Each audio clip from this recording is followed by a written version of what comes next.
కొన్ని జీవితాలను తలచుకుంటే గుండె తరుక్కుపోతుంది. మన జీవితం ఎంతో ప్రభావితమవుతుంది. ఈమె పేరు ఇరుమ గంగామణి గారు. నిజామాబాద్ జిల్లా వేల్పూర్ మండలం అమీనాపూర్ గ్రామం. మూఢనమ్మకాలు, కుటుంబ కట్టుబాట్లు జీవితాలను ఎలా నాశనం చేస్తాయి అనడానికి ఈమె జీవితం ఒక ఉదాహరణ.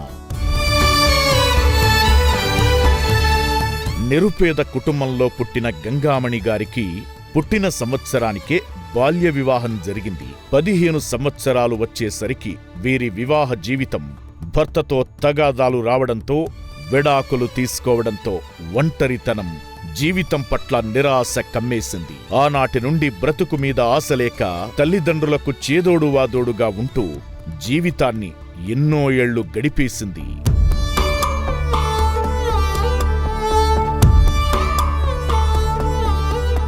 కాలం అన్నింటినీ మార్చివేస్తుంది. ఆ తరుణంలో తన జీవితాన్ని నలుగురికి ఉపయోగపడేలా జీవించాలని, నలుగురికి మంచి చేస్తూ రాజకీయాల్లోకి ప్రవేశించి 2018 ఎన్నికల్లో ఎంపీటీసీగా గెలుపొందారు.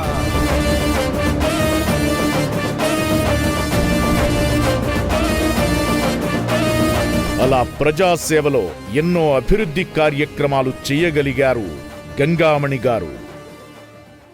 విధి ఆడే వింత నాటకమే లేదా పూర్వకర్మల ఫలితమే. గంగామణి గారికి 2024లో కాళ్ళు చేతులు పనిచెయ్యకుండా మూతి వంకరపోయి పక్షవాతంతో మంచానికి పరిమితమైంది. ఎన్ని మందులు వాడినా, ఎంతో మంది వైద్యులను సంప్రదించినా వీరి జబ్బు నయం కాలేదు. చివరకు వీరి చిన్న అక్క బావగారి ద్వారా ధ్యానం పరిచయమైంది. బలవంతంగా కూర్చోలేని, నడవలేని స్థితిలో కూడా ఓపికతో, ఒక తెలియని విశ్వాసంతో ధ్యానం చెయ్యడం మొదలుపెట్టారు.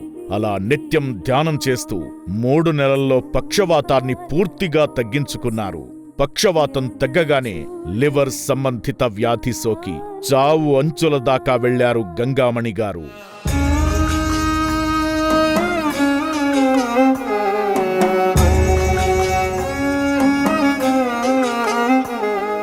అయినా తన చెల్లి బ్రతకాలంటే ధ్యానం మాత్రమే శరణ్యమని చావు బ్రతుకుల మధ్య ఉన్న చెల్లిని తీసుకుని ఇంటికొచ్చింది ఈ శ్రీమూర్తి.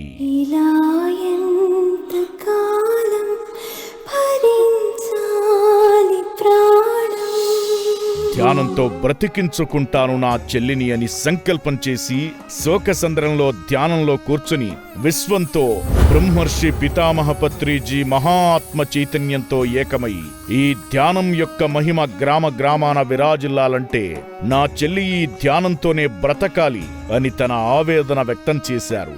ఆ సమయంలో 20 నిమిషాల అనంతరం పంచభూతాలు ఒక్కటై ఆశీర్వదిస్తున్నట్లుగా గంగామణి గారికి ఊపిరి తిరిగొచ్చింది.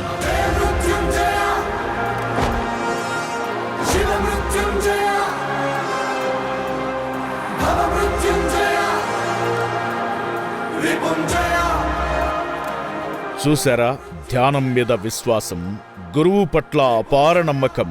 ధ్యానం ద్వారా ఏదైనా సాధించవచ్చు, ఎంతైనా చెయ్యవచ్చు అనడానికి ఈ మాస్టర్ జీవితం ఒక గొప్ప ఉదాహరణ.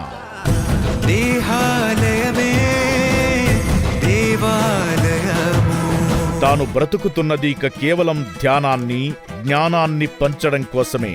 తన జీవిత ధ్యేయంగా భావిస్తూ ధ్యాన ప్రచారం చేస్తున్న తీరు ఎందరో పిరమిడ్ మాస్టర్స్ కి స్ఫూర్తిదాయకం. జయహో ధ్యాన జగత్, జయహో శాకాహార జగత్, జయహో పిరమిడ్ జగత్, జయహో పత్రిజీ, జయ జయహో పితామహ పత్రిజీ.